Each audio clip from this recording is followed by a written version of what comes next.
Hello दोस्तों, स्वागत है आपका मेरे YouTube चैनल में। आज हिस्ट्री की सीरीज में हम बौद्ध धर्म से जुड़े हुए क्वेश्चन आंसर देखेंगे। इसके पहले वाले वीडियो में हमने बौद्ध धर्म को डिटेल में पढ़ा था। अगर आपने वो वीडियो नहीं देखा है तो आप प्लेलिस्ट में जाके देख सकते हैं। अब हम क्वेश्चन आंसर शुरू करते हैं। सबसे पहला क्वेश्चन है, त्रिपिटक धर्म ग्रंथ किसका है? इसका आंसर है बौद्धों का ग्रंथ है। त्रिपिटक बौद्धों का ग्रंथ है। त्रिपिटक में 3 पिटक बताए गए हैं, विनय पिटक, सूत्र पिटक और अभिधम्म पिटक। ये बौद्धों का ग्रंथ है। नेक्स्ट क्वेश्चन है, बुद्ध ने किस स्थान पर महापरिनिर्वाण मृत्यु प्राप्त की थी? मृत्यु को बौद्ध धर्म में महापरिनिर्वाण यानी मुक्ति पा जाना कहा जाता है। तो बुद्ध ने कुशीनारा या कुशीनगर में महापरिनिर्वाण प्राप्त किया था। अगला क्वेश्चन है, किस शासक ने बौद्धों के लिए विख्यात विक्रमशिला विश्वविद्यालय की स्थापना की थी? तो इसका आंसर है धर्मपाल ने। धर्मपाल ने विख्यात विक्रमशिला विश्वविद्यालय की स्थापना की थी। नेक्स्ट क्वेश्चन, किसके द्वारा तृतीय बौद्ध संगति को संरक्षण प्रदान किया गया? इसका आंसर है अशोक द्वारा। जो अशोक शासक थे, उनके शासनकाल में तृतीय बौद्ध संगति पाटलिपुत्र में हुई थी।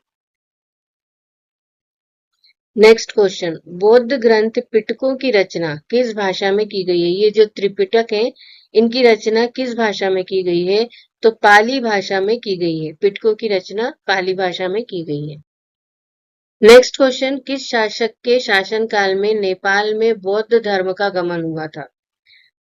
तो अशोक के शासनकाल में नेपाल में बौद्ध धर्म का गमन हुआ था, यानी बौद्ध धर्म का प्रचार प्रसार नेपाल में भी हुआ था अशोक के शासनकाल में। नेक्स्ट क्वेश्चन है, सांची क्यों विख्यात है? तो सांची क्या है? सबसे बड़ा बौद्ध स्तूप होने के कारण विख्यात है। नेक्स्ट क्वेश्चन, गौतम बुद्ध द्वारा अपने धर्म में दीक्षित किए जाने वाला अंतिम व्यक्ति कौन था? तो इसका आंसर है सुबुद्ध। सुबुद्ध वो अंतिम व्यक्ति था जिनको गौतम बुद्ध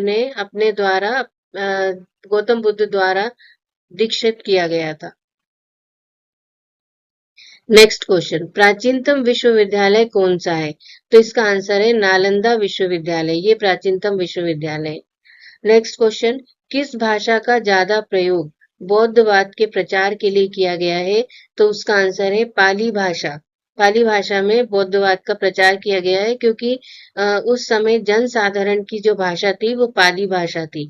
तो इसीलिए बौद्ध जी ने अपने जितने भी उपदेश दिए हैं वो पाली भाषा में ही दिए हैं। नेक्स्ट क्वेश्चन, मठ, मंदिर और स्तूप किस धर्म से संबंधित है? तो मठ, मंदिर और स्तूप बौद्ध धर्म से संबंधित है। नेक्स्ट क्वेश्चन है, बौद्ध धर्म एवं जैन धर्म दोनों के उपदेश किसके शासनकाल में दिए गए थे? तो इसका आंसर है बिंबिसार के शासनकाल में दिए गए थे बौद्ध धर्म और जैन धर्म दोनों के उपदेश। नेक्स्ट क्वेश्चन है, गौतम बुद्ध ने अपना प्रथम उपदेश कहाँ दिया था? इसका आंसर है सारनाथ। गौतम बुद्ध जी ने अपना पहला उपदेश सारनाथ में दिया था, और इस घटना को, जो उन्होंने पहला उपदेश दिया था, इसको बौद्ध धर्म में धर्म चक्र प्रवर्तन कहा गया है। नेक्स्ट क्वेश्चन, बौद्ध धर्म ग्रहण करने वाली पहली महिला कौन थी? इसका आंसर है महाप्रजापति गौतमी। महाप्रजापति गौतमी बौद्ध धर्म ग्रहण करने वाली पहली महिला थी, और ये बुद्ध जी की सौतेली माता या मौसी थी। अगला क्वेश्चन है, बोध गया स्थित है बिहार में। बिहार में बोध गया स्थित है, यहाँ पर ही बुद्ध जी को ज्ञान प्राप्त हुआ था। अगला क्वेश्चन, जातक किसका ग्रंथ है? तो जातक बौद्ध धर्म का ग्रंथ है। नेक्स्ट क्वेश्चन है, सिद्धार्थ या बुद्ध को ज्ञान की प्राप्ति कहाँ हुई थी? तो उनको ज्ञान की प्राप्ति कहाँ हुई थी? गया में हुई थी। अगला क्वेश्चन है, सारनाथ में बुद्ध का प्रथम प्रवचन कहलाता है? आंसर है धर्म चक्र प्रवर्तन। जो उन्होंने सारनाथ में सबसे पहला उपदेश या प्रवचन दिया था उसको क्या कहा गया? धर्म चक्र प्रवर्तन। नेक्स्ट क्वेश्चन है, बौद्ध धर्म ने समाज के निम्न वर्गों पर महत्वपूर्ण प्रभाव डाला। किन वर्गों पर प्रभाव डाला? इसका आंसर है महिला और शूद्र। इन वर्गों पर, समाज के इन वर्गों पर इन्होंने बहुत ही महत्वपूर्ण प्रभाव डाला। नेक्स्ट क्वेश्चन है बुद्ध के गृह त्याग का प्रतीक है घोड़ा। जब बुद्ध जी ने 29 वर्ष की आयु में गृह त्याग कर दिया था तो उस घटना को बोला गया महाभिनिष्क्रमण। और महाभिनिष्क्रमण या गृह त्याग का जो प्रतीक माना गया है बौद्ध धर्म में वो है घोड़ा। नेक्स्ट क्वेश्चन गौतम बुद्ध द्वारा भिक्षुणी संघ की स्थापना कहाँ की गई थी? तो गौतम बुद्ध जी ने वैशाली में भिक्षुणी संघ की स्थापना की थी। इसका आंसर क्या है? वैशाली। नेक्स्ट क्वेश्चन सर्वप्रथम शून्यवाद। शून्यवाद का मतलब है शून्यता का सिद्धांत का प्रतिपादन करने वाले बौद्ध दार्शनिक का क्या नाम था? तो उनका नाम था नागार्जुन। जिन्होंने शून्यता का सिद्धांत दिया था उनका नाम था नागार्जुन। नेक्स्ट क्वेश्चन है किसे एशिया की रोशनी यानी द लाइट ऑफ एशिया कहा गया है? तो इसका आंसर है गौतम बुद्ध जी को एशिया की रोशनी या द लाइट ऑफ एशिया कहा गया है। नेक्स्ट क्वेश्चन नागार्जुन कौन थे? इसका आंसर है बौद्ध दार्शनिक। नागार्जुन बौद्ध दार्शनिक थे। नेक्स्ट क्वेश्चन कनिष्क के शासनकाल में चतुर्थ बौद्ध संगति या सभा किस नगर में आयोजित की गई थी? तो कनिष्क के शासनकाल में कुंडलवन में कश्मीर में चतुर्थ बौद्ध संगति आयोजित की गई थी। नेक्स्ट क्वेश्चन है तृतीय बौद्ध संगति कहाँ आयोजित हुई थी? तो तृतीय बौद्ध संगति पाटलिपुत्र में आयोजित हुई थी। नेक्स्ट क्वेश्चन अशोक के शासनकाल में बौद्ध संगति किस नगर में आयोजित की गई थी? तो बौद्ध संगति अशोक के शासनकाल में पाटलिपुत्र में आयोजित की गई थी। ये तीसरी बौद्ध संगति है जो अशोक के शासनकाल में पाटलिपुत्र में आयोजित हुई थी। नेक्स्ट क्वेश्चन है कौन सी बात बौद्ध धर्म तथा जैन धर्म में समान नहीं है? तो इसका आंसर है अहिंसा। ये बौद्ध धर्म और जैन धर्म दोनों में समान नहीं है। जैन धर्म में अहिंसा को मुख्य महाव्रत के रूप में बताया गया है जबकि बौद्ध धर्म में निर्वाण को महापरिनिर्वाण को मुख्य रूप से माना गया है। अगला क्वेश्चन है किस नगर में प्रथम बौद्ध संगति या सभा आयोजित की गई थी? इसका आंसर है राजगृह में। राजगृह में प्रथम बौद्ध संगति आयोजित की गई थी। अगला क्वेश्चन आजीविक संप्रदाय के संस्थापक कौन थे? तो आजीवक संप्रदाय के संस्थापक मक्खली गोसाल थे। मक्खली गोसाल जी ने आजीवक संप्रदाय की स्थापना की थी और ये आजीवक संप्रदाय जैन धर्म और बौद्ध धर्म से जुड़ा हुआ नहीं था। ये एक अलग संप्रदाय था जो जैन धर्म और बौद्ध धर्म के समय ही उभरा था और ये अपनी नियतिवादी मान्यताओं के लिए जाना जाता था। तो इस संप्रदाय को किसने स्थापित करा था? मक्खली गोसाल जी ने। नेक्स्ट क्वेश्चन भागवत संप्रदाय के विकास में किसका योगदान अत्यधिक था? तो इसका आंसर है हिंद यूनानी। नेक्स्ट क्वेश्चन है बुद्ध जी की मृत्यु के बाद प्रथम बौद्ध संगति की अध्यक्षता किसने की थी? तो बुद्ध जी की मृत्यु के बाद जो प्रथम बौद्ध संगति हुई थी उसकी अध्यक्षता महाकश्यप ने की थी और ये प्रथम बौद्ध संगति कहाँ पर हुई थी? राजगृह में हुई थी अजात शत्रु के शासनकाल में। अगला क्वेश्चन है कौन बुद्ध जी के जीवन काल में ही संघ प्रमुख होना चाहता था? तो इसका आंसर है देवदत्त। ये बुद्ध जी के जीवन काल में ही संघ प्रमुख होना चाहते थे। नेक्स्ट क्वेश्चन है हेलियोडोरस का बेस नगर अभिलेख संदर्भित है। इसका आंसर है केवल वासुदेव से। किससे संदर्भित है? केवल वासुदेव से संदर्भित है। नेक्स्ट क्वेश्चन है गौतम बुद्ध ने अपनी मृत्यु के उपरांत बौद्ध संघ के नेतृत्व के लिए किसे नामित किया था? तो इसका आंसर है किसी को नहीं। उन्होंने किसी को नामित नहीं किया था। नेक्स्ट क्वेश्चन है निम्नलिखित 4 स्थानों में हुई बौद्ध संगतियों का सही कालक्रम नीचे दिए हुए कूट से ज्ञात करें।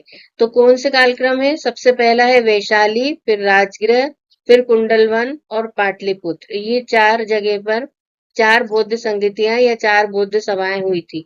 तो इनका सही क्रम क्या है? सबसे पहला क्रम है राजगृह। सबसे पहली बौद्ध संगति राजगृह में हुई थी, दूसरी वैशाली में हुई थी, तीसरी बौद्ध संगति पाटलिपुत्र में हुई थी और चौथी बौद्ध संगति कुंडलवन में कश्मीर में हुई थी। तो इसका सही आंसर है राजगृह, वैशाली, पाटलिपुत्र और कुंडलवन। नेक्स्ट क्वेश्चन है गौतम बुद्ध जी का जन्म कब हुआ था? तो गौतम बुद्ध जी का जन्म 563 ईसा पूर्व में हुआ था। ये कहाँ पर हुआ था इनका जन्म? कपिल वस्तु के लुम्बिनी में हुआ था गौतम बुद्ध जी का जन्म। नेक्स्ट क्वेश्चन है बौद्ध शिक्षा का केंद्र था। बौद्ध शिक्षा का केंद्र कौन सा था? विक्रमशिला विश्वविद्यालय। ये बौद्ध शिक्षा का सबसे बहुत महत्वपूर्ण केंद्र था। उस समय नालंदा विश्वविद्यालय और विक्रमशिला विश्वविद्यालय ये दोनों शिक्षा के महत्वपूर्ण केंद्र हुआ करते थे। आज के समय में वर्तमान समय में जो विक्रमशिला विश्वविद्यालय है उस जगह पर बिहार के भागलपुर जिले का अंतिचक गांव स्थित है, जहां पर ये विक्रमशिला विश्वविद्यालय था। नेक्स्ट क्वेश्चन है भारत में सबसे बड़ा बौद्ध स्तूप कहाँ स्थित है? तो भारत में सबसे बड़ा बौद्ध स्तूप सांची में स्थित है। सांची कहाँ पर है? सांची मध्य प्रदेश में भोपाल के पास है। वहां पर बौद्ध धर्म का सबसे बड़ा बौद्ध स्तूप स्थित है। नेक्स्ट क्वेश्चन है भारत में सबसे प्राचीन विहार कौन सा है? तो इसका आंसर है नालंदा। नालंदा भारत का सबसे प्राचीन विहार है। नेक्स्ट क्वेश्चन है प्राचीन भारत के बौद्ध मठों में पवरन नामक समारोह आयोजित किया जाता था, जो किस लिए किया जाता था? इसका आंसर है वर्षा ऋतु के दौरान मठों में प्रवास के समय भिक्षुओं द्वारा किए गए अपराधों की स्वीकारोक्ति का अवसर होता था। भिक्षुओं को उनके द्वारा जो अपराध हो गए हैं उसकी स्वीकारोक्ति का अवसर मिलता था, जिसे पवरन कहा गया है। ये समारोह के रूप में आयोजित किया जाता था। नेक्स्ट क्वेश्चन है कश्मीर में कनिष्क के शासनकाल में जो बौद्ध संगति आयोजित हुई थी उसकी अध्यक्षता किसने की थी? तो उसकी अध्यक्षता की गई थी वसुमित्र के द्वारा। और ये कौन सी बौद्ध संगति थी? ये चतुर्थ बौद्ध संगति थी जो कुंडलगांव कनिष्क कश्मीर में हुई थी कनिष्क के शासनकाल में। अगला है अष्टांगिक मार्ग की संकल्पना अंग है। किसका अंग है अष्टांगिक मार्ग की संकल्पना? ये धर्म चक्र प्रवर्तन सूत्र के विषय वस्तु का अंग है। धर्म चक्र प्रवर्तन किसे कहा गया है? जो बुद्ध जी ने सबसे पहला सारनाथ में उपदेश दिया था उसे धर्म चक्र प्रवर्तन कहा गया है। तो उसी धर्म चक्र प्रवर्तन सूत्र के विषय वस्तु के रूप में अष्टांगिक मार्ग की संकल्पना उसी में दी गई है। तो अष्टांगिक मार्ग कौन कौन से हैं? सम्यक दृष्टि, सम्यक संकल्प, सम्यक वाणी, सम्यक कर्मांत, सम्यक आजीव, सम्यक व्यायाम, सम्यक स्मृति एवं सम्यक समाधि। ये 8 मार्ग बताए हैं बुद्ध जी ने। तो ये किसके अंतर्गत आता है? धर्म चक्र प्रवर्तन सूत्र के विषय वस्तु का अंग है ये। अगला क्वेश्चन है मिलन पढ़ो, यानी मिलन के प्रश्न। ये राजा मिलन और किस बौद्ध भिक्षु के मध्य संवाद के रूप में हुए हैं? तो इसका आंसर है नागसेन। कौन से बौद्ध भिक्षु के बीच में हुए हैं? नागसेन और राजा मिलन के बीच में संवाद हुए हैं। उसके संवाद के रूप में मिलन पढ़ो। नेक्स्ट क्वेश्चन है महायान बौद्ध धर्म में बोधिसत्व अवलोकितेश्वर को और किस अन्य नाम से जानते हैं? तो इसका आंसर है पद्म पाणी के नाम से जानते हैं। नेक्स्ट क्वेश्चन है बौद्ध धर्म और जैन धर्म दोनों ही विश्वास करते हैं। इसका मुख्य आंसर क्या है? इसका आंसर है स्त्री और पुरुष दोनों ही मोक्ष प्राप्त कर सकते हैं। ये इसमें बौद्ध धर्म और जैन धर्म दोनों का विश्वास है। नेक्स्ट क्वेश्चन है बौद्ध धर्म के महायान और हीनयान संप्रदायों में सर्वाधिक मौलिक अंतर कौन सा है? तो हीनयान और महायान संप्रदाय में मौलिक अंतर क्या है? देवी देवताओं की पूजा का मौलिक अंतर है इनमें। नेक्स्ट क्वेश्चन है कौन से धर्म पुनर्जन्म में विश्वास करते हैं? कौन से धर्म है? हिंदू धर्म, बौद्ध धर्म और जैन धर्म।